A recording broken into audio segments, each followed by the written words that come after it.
Moving further with the list of deemed assets, we now see the next one. Net wealth of an assessee. We know this assessee is whom?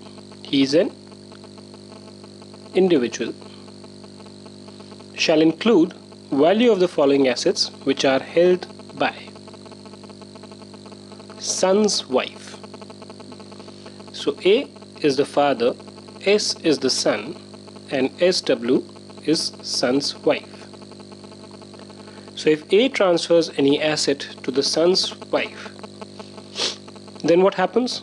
Asset transferred by an individual, the individual is A in this case, without or for inadequate consideration.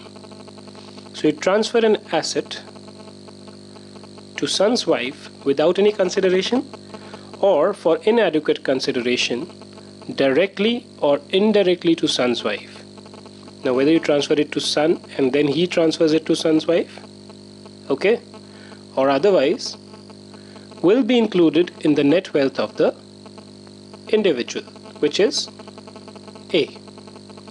Again, it may or may not be held in the same form on the valuation date. Might as well be held in a different form. Second, asset transferred by an individual to any person or association of person. We all know the meaning of association of persons, so I'm not getting into the details of that.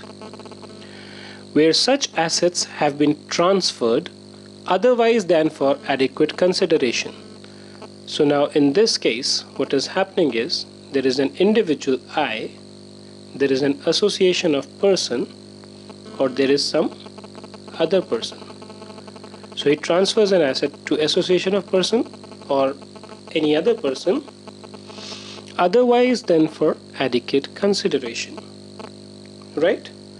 For the immediate or deferred benefit of. So what happens is that this asset has been transferred. Why? Because he wanted that the benefit of this asset, let's say he transferred a building and he said whatever is the rent that comes from the building should go on to the following person: individual, which means himself, his her spouse, whether directly or indirectly, or his or her son's wife. So if you transfer this asset to the AOP or the person for the immediate benefit of individual himself, okay, or his son's wife, then that is covered within the meaning of this provision.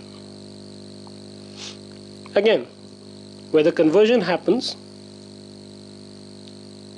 the value of such different form has to be taken on valuation date, right?